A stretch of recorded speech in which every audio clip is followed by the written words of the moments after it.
Welcome back. I hope you're having a fantastic day. And we had another volatile day for the markets today in the traditional markets as well as Bitcoin and crypto markets. So let's jump in and take a look at what happened today. And also just a reminder, comments are off because of all of the spam bots that are happening. There's literally hundreds of spam comments per video. I do not want anybody to get caught up in any of these scams that are out there. It's getting really bad, especially on YouTube, Instagram. Twitter is not so bad. So if you want to leave some comments, I appreciate all the great comments you've been leaving. Feel free to connect with me on Twitter. You can leave comments there. I haven't seen spam comments on Twitter, but you do see fake accounts a lot on Twitter. A lot of spam comments on Instagram, YouTube, a lot of fake accounts. But Twitter, I haven't seen any spam in the comments, just fake accounts. So feel free to connect with me there and leave your comments there if you'd like. But I do appreciate all the great comments you've been leaving, but unfortunately the spam is just too much to keep up with, and I do not want anybody getting scammed accidentally or giving up information or anything like that. So we're just going to leave comments off for a while. Also, it's getting some of the channels were getting banned and canceled because of the spam, temporarily, but still, it's just a pain. I can't believe they haven't figured out how to stop that. But anyways, markets have been all over the map today. The markets were up. Traditional markets, Dow was up over 500 points, 580 points or something like that at one point during the afternoon. Then it dropped back down and closed at the end of the day. And remember, what we always watch is the momentum into the close. Are investors buying or selling into the close? And how is this rebalance, risk off, deleveraging going? And we've been closing down every day as the markets continue to work their way downward. We'll take a look at that. And of course, the big news is the war in Ukraine, the Russia-Ukraine situation, and obviously the banning of oil imports from Russia. And they responded with banning their exports. So that's working out good for them.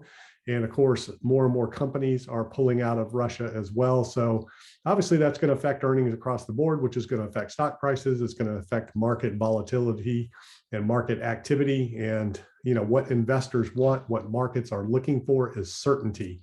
And right now, these are uncertain times. So what can you expect? A whole lot of volatility and a whole lot of knee-jerk reactions to news, any kind of news, positive or negative. And the markets are going to react very quickly, and then they're going to recover and or continue in the direction of the momentum of the range of the market. So those are the keys. You have to understand the momentum in the range, what's going on, what's that momentum into the close, what is the range the market's working within, and then how is the news positive or negative going to affect that in the short term. So that's the key right now. Those are the things we're looking at. No real significant news right now because everything is so uncertain. We don't know the real effects of the banning of oil. We don't know the real effects of these companies closing, how that's going to affect their earnings, how much of their business they were actually doing, or what portion of their revenues are represented by, Russian doing business in Russia. So we'll just have to wait and see how all that shakes out. So let's take a look at the Dow Jones, and this is on the daily. And you can see markets are continuing to roll over. And again, this volatility is, typical bear market territory. And we haven't seen capitulation yet. We're still seeing deleveraging working its way to repricing and reversion back to mean, basically where markets were before the March 2020 situation.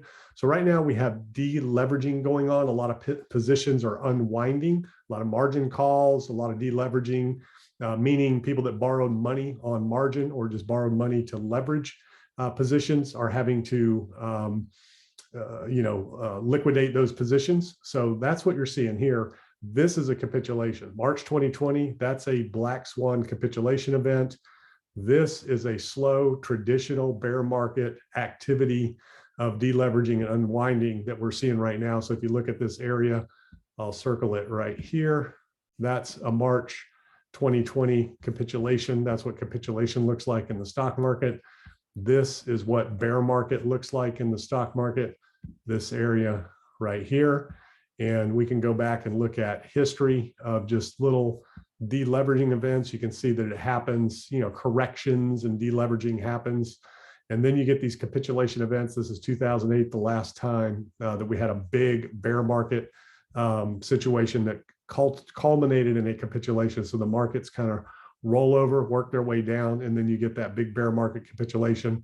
So the markets capitulated back in 2008, 2009. So last time was 2020. That was your black swan capitulation. That's just straight waterfall drop. And then you have corrections along the way. The last big bear market we had situation was March 2009. And March 2009 was the bottom. So that 2008, 2009 market, bear market cycle, and you can see how the markets kind of roll over as they go along. So ultimately culminating in that final bank failure capitulation that resulted in the March 2009 bottom. So again, that's where your opportunities are presented. That's when the Fed jumped in. The Fed jumped in here. Very different environment, very different climate now. So we will have to wait and see if and when the Fed reacts. We have inflation numbers coming out, I believe, tomorrow. We have the Fed meeting next week. So we have a lot of news in addition to the war that's going on and all of the effects and impacts of that. Let's take a look at Bitcoin here. This is Bitcoin on the daily, and Bitcoin is still continuing to range, and there's all kinds of charts and lines and theories coming out on what is going on and where Bitcoin's going. And of course, we have been tracking this trend line right here, and Bitcoin is respecting the trend line both ways. It broke through up and down, and then it's kind of rejecting that trend line right now. And then the other major market structure trend line that we've been following is right here. And that is from your $29,000 low last year to the $33,000 wick low this year. And price never did quite reach it on that last sell-off. So question is price going to reject and bounce along this trend line and work its way and back check this one more time at that $34,000 level to ultimately see if it's going to break that and go below? And of course, that's going to depend on the global economic situation that we're in and what the Fed does, if anything. So market's going to kind of consolidate and range. And some people are looking at this as potentially some sort of a falling wedge type of situation. I think that's a bit of a reach because you can draw these lines almost anywhere on the top and the bottom because the wicks don't really line up on the top. You can get these two wicks on the bottom and you have that wedge, but on the top, there's just these two here that don't really have a beginning point. It's just these two wicks here. So do you want to call that a rising wedge, or is it a sideways? You know, if you bring this down and you work it off of the close, daily close here, then you almost have what works out to, I mean, that's pretty consistent across the top there. And then if you line these up on the closes here, then you maybe have some sort of a rising wedge situation like that, where price can kind of continue to consolidate in this range here, and then ultimately decide as it goes along what it's going to do and break out. So it could range like this for a number of days, and it most likely will unless something major happens. And it's already been in this trend right now for really 58 days. It's been ranging sideways for 58 days now between 44,000 and 33,000, $10,000 range. And if you remember last year, it spent time in this range of about 62 days from basically 28,000 at the low to 41,000 at the high. So price can range sideways for quite a long time. And as you see this time, last year it was a falling wedge that broke out up. This time it's a rising wedge. So does that mean it's going to break out down, or is it going to break out up out of this? So we'll just have to wait and see what happens there. It looks like the market wants to test that low potentially one more time, where you get these taps like we had last time. It had kind of three areas where it kind of tapped down on these lows before it ultimately returned. And again, there's really not a whole lot of really bullish news or price action to jettison the price, up to new highs anytime soon, or to retest old highs anytime soon. There's just too much headwind right now to expect any kind of significant upside, but it could happen. Lots of things happen in Bitcoin. It's a highly manipulated market. This whole move back here last year was a very manipulated move to get to distribute along the top again. Could be in another distribution range here. Something to watch and think about and consider as we go along. We'll do a little check-in here on our moving averages. We're still below all of our moving averages, daily moving averages and weekly. We're rejecting off of that 50-day moving average right now. And price, as you can see on the weekly, is rejecting. It has held the 100-day as support so far, hasn't really tested it. If it breaks the 100-day, then generally it goes down to touch the 200-day. Doesn't mean it has to, doesn't mean it will. It just means that every time that's happened, it has in the past. And depending on when and where that happens, that could be, right now it's hovering in the $20,000 range. So it just all depends on when that actually happens, what that price point could be. It could be 25,000, if it does it out in this area. So there's just no telling how long that would be, but we can go look and kind of get an idea. In the past, whenever price has broken that 50 and 100-day moving average, well, this is a little bit different because it bounced off of it and went down. That was the pandemic. So let's look at it back here. Price broke the 50 and broke the 100. So from the time it broke the 100, it's pretty quick that it looks like it goes down and touches the 200. And for the first time, generally within 3 weeks, it looks like. The last time it did that, last time it broke 50, broke 100, it was basically within a couple of weeks. And then if you go back to this was 2017, 2018, price broke the 50. It went down after it broke the 50 and touched the 100 through 168 days. And then it broke down, within a couple of weeks to touch the 200. Same thing here. As soon as it broke, a little bit different here when it broke the 100 in 2013, 2014. That's actually 2015. It took 42 days to go down and touch the 200. And of course, we don't have price action to look at before that. And then of course, we've been tracking the Gaussian channel and still rejecting off the midline, looking for it to go in and touch the bottom line, which right now is around 32,000, potentially break below it, which it's done every single time in the past, which is a buying opportunity, and it has been in the past. So we'll just keep an eye on that Gaussian channel. Right now, it's still kind of caught up in there and rejecting that lower level. And we've looked at in the past how long it tends to stay down there once it does that. Typically, last time was 322 days. We've already been in it for some time now. We've already been into it for about 56 days since we broke down below the midline of the channel. And last time back in here in 2013, 2014, broke down below the midline, didn't get back above it for 427 days. So it likes to stay down in there a long time when it breaks below. Of course, you can go way back in history, back to 2011. Didn't stay down very, very long at all from that perspective. So it's really hard to say exactly what's going to happen right now, just because there's so many things going on from a macro standpoint in the economy. And from an energy standpoint, with the oil crisis and energy costs rising, one thing to keep an eye on is the miners. So as the miners' cost rises to mine from an energy standpoint, that's one of their biggest costs. And they had to borrow, a lot of the miners are holding their Bitcoin. They borrowed money to operate.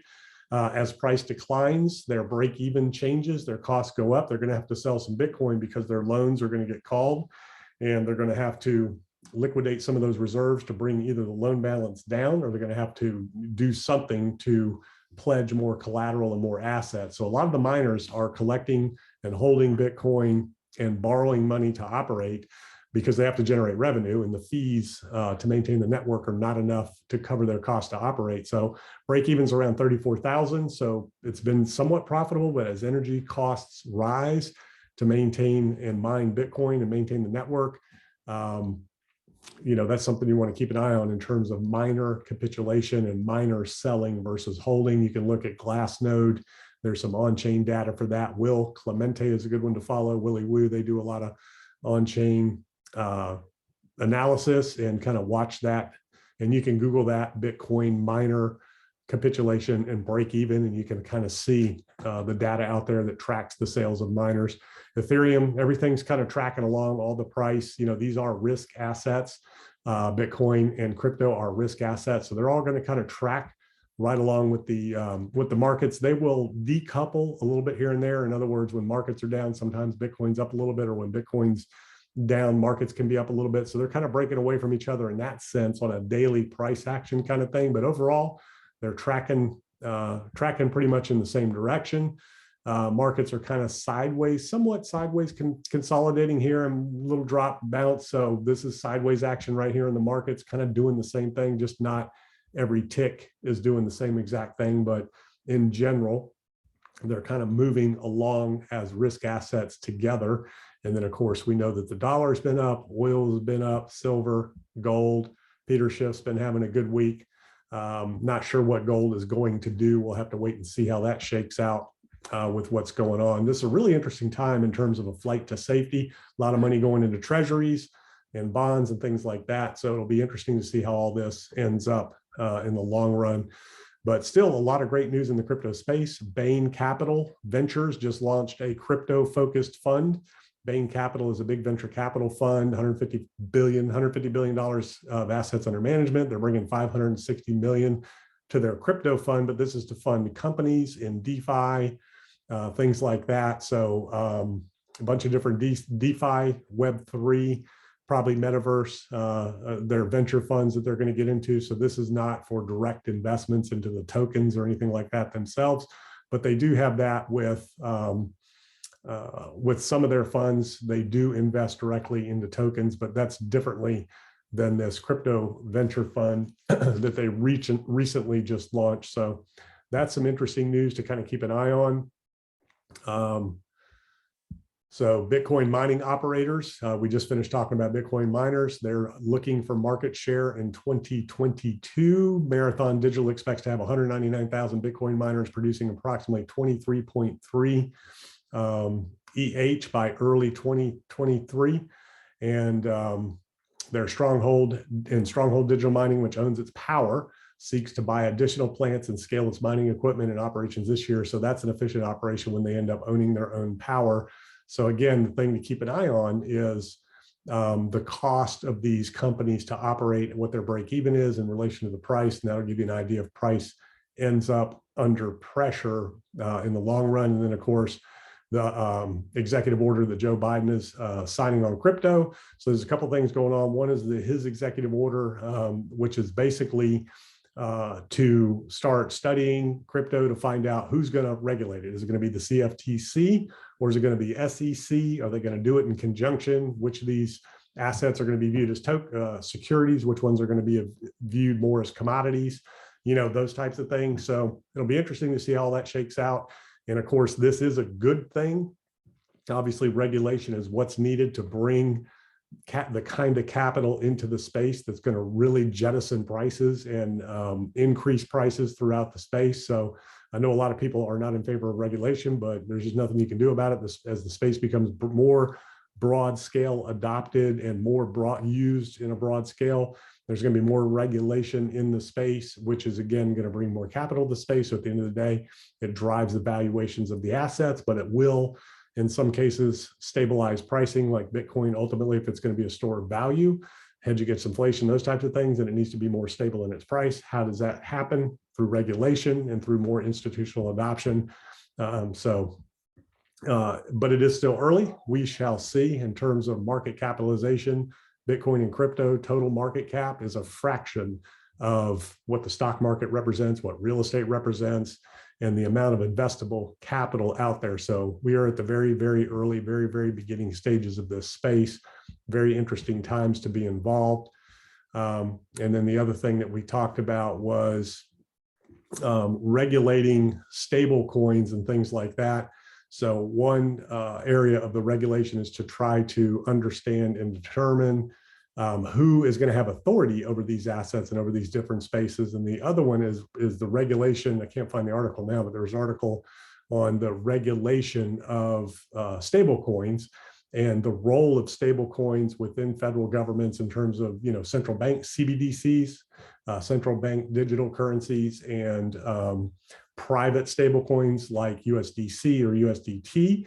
And there needs to be regulation there and clarity there in order for that to happen.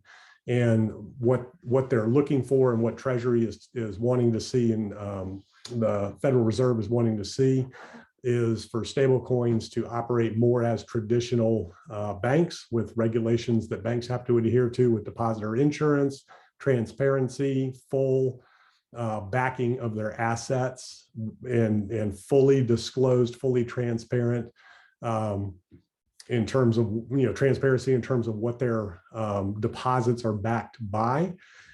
So there's a lot of eyes on the stablecoin space, and of course, we can only regulate what is operating in the country and what is used by investors in the country. We cannot obviously regulate exchanges outside the country or stablecoins outside the country. So that's some of the clarity that the regulators are looking for in the space. And some of that is to eliminate the potential of money laundering and things like that, especially right now with what's going on, but also to like I said, help bring clarity to the space, which will bring more capital to the space and a broader scale use of stable coins for the unbanked, and to facilitate cross-border peer-to-peer transactions and exchange of money. So that would be a good thing. And obviously USDT, a lot of speculation around there, moving to Switzerland. Switzerland is one of the top countries for money laundering. So that was an interesting move for them to headquarter there, because that's bringing up all kinds of speculation. But at the end of the day, if they want to be legit, if they want to be a stable coin that can be used at broad scale by institutions, then they're going to have to open their books, be audited by financial firms that are accredited, and adhere to regulatory agencies and central banks around the world and treasuries around the world. So these are the things that I'm looking at right now.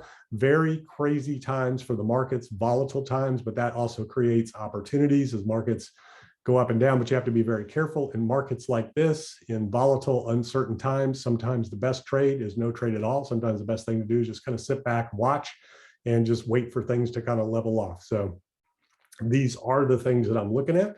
I hope this video helps you, and I will see you on the next video. Have a fantastic evening.